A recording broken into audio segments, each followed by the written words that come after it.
Definisi krim. Menurut Farmakope Indonesia edisi 6, krim adalah bentuk sediaan setengah padat yang mengandung satu atau lebih bahan obat terlarut atau terdispersi dalam bahan dasar yang sesuai. Krim memiliki beberapa karakteristik yang membedakannya dari sediaan topikal lainnya, seperti salep, gel, dan pasta.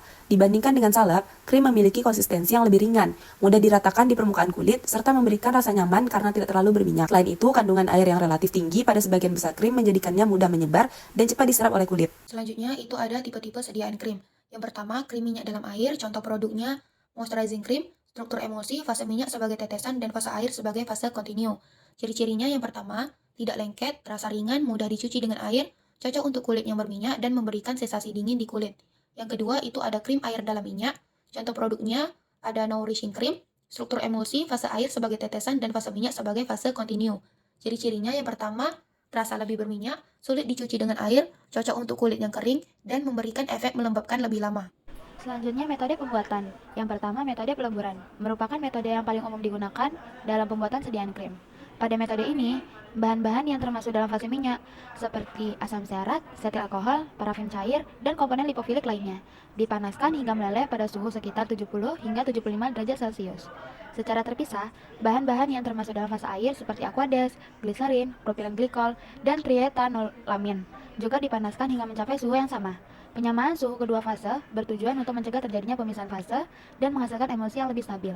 Metode ini banyak digunakan karena sederhana, mudah dilakukan, dan mampu menghasilkan krim dengan konsistensi yang baik. Metode emulsifikasi. Setelah fase minyak dan fase air dipersiapkan, kedua fase dicampurkan secara perlahan sambil diaduk terus-menerus hingga terbentuk emulsi yang homogen. Pengadukan dilakukan sampai suhu sediaan menurun dan terbentuk krim dengan tekstur yang lembut. Jika terdapat bahan aktif atau zat tambahan yang tidak tahan terhadap panas, bahan tersebut ditambahkan ketika suhu krim telah turun hingga sekitar 40 hingga 45 derajat Celcius agar tidak mengalami kerusakan.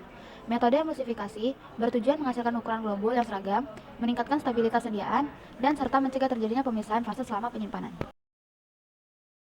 Selanjutnya cara kerja pembuatan sediaan krim menggunakan hot plate. Yang pertama, disiapkan alat dan bahan yang digunakan, lalu timbang semua bahan sesuai formula. Dibuat fase minyak dengan mencampurkan asam stearat, setil alkohol, parafin cair, dan propilparaben, kemudian dilebur pada suhu 70 derajat Celcius. Dibuat fase air dengan melarutkan metilparaben, TEA, dan gliserin ke dalam aqueous panas hingga homogen. Dimasukkan perlahan fase air ke dalam fase minyak sambil diaduk cepat hingga terbentuk basis krim. Ditambahkan ketoconazole yang telah dihaluskan sedikit demi sedikit ke dalam basis krim, kemudian diaduk hingga homogen. Ditambahkan aqueous hingga mencapai bobot akhir 100 gram, kemudian diaduk kembali hingga homogen. Dimasukkan sediaan krim ke dalam pot salep ukuran 15 gram, kemudian ditutup rapat dan diberi etiket. Yang kedua, cara kerja pembuatan sediaan krim menggunakan water bath. Yang pertama, disiapkan alat dan bahan yang digunakan, dileburkan fase minyak yang terdiri dari parafin cair, asam stearat, dan setil alkohol menggunakan water bath pada suhu 70 derajat Celcius. Kemudian dilarutkan fase air yang terdiri dari gliserin, metilparaben, propilparaben, dan TEA dengan sedikit aqueous panas hingga homogen. Dimasukkan fase air ke dalam fase minyak, kemudian digerus hingga berbentuk basis krim. Ditambahkan ketoconazole yang telah dihaluskan, kemudian digerus hingga homogen dan ditambahkan sisa aqueous. Lalu dimasukkan sediaan krim yang telah jadi ke dalam pot salep, kemudian ditutup rapat dan diberi etiket. Selanjutnya ada kelebihan dan kekurangan dari suatu sediaan krim. Nah, kelebihannya yaitu mudah menyebar merata, praktis, mudah dibersihkan atau dicuci, cara kerja berlangsung pada jaringan setempat, tidak lengket terutama tipe minyak dalam air, memberikan rasa dingin, digunakan sebagai kosmetik, bahan untuk pemakaian topikal, jumlah yang diabsorpsi tidak cukup beracun.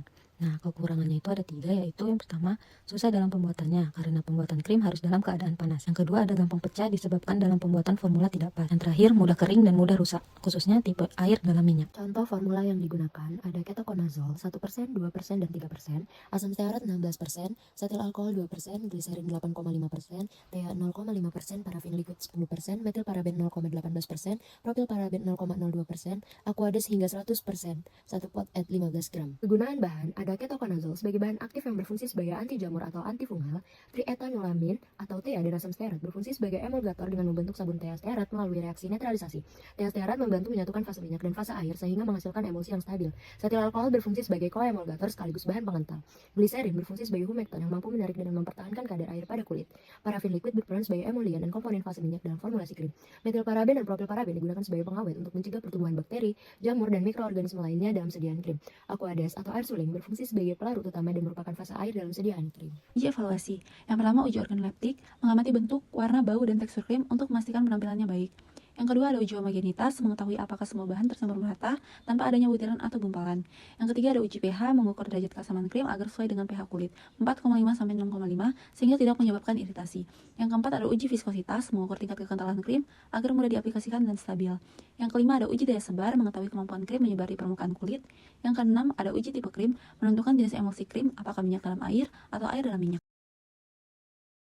Nah, yang terakhir ada kesimpulan dari materi yang kami paparkan. Krim merupakan sediaan semi solid berupa emulsi yang terdiri dari fase minyak dan fase air, serta digunakan untuk pemakaian topikal pada kulit.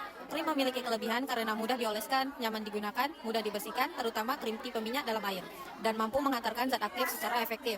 Dalam pembuatannya, diperlukan pemilihan bahan yang tepat serta proses emulsifikasi yang baik agar dihasilkan krim yang homogen, stabil, dan memiliki mutu yang baik. Oleh karena itu, evaluasi seperti uji organoleptik, homogenitas, pH, viskositas, daya sebar, daya lekat, dan stabilitas perlu dilakukan untuk memastikan sediaan krim aman, efektif, dan memenuhi persyaratan farmasetika.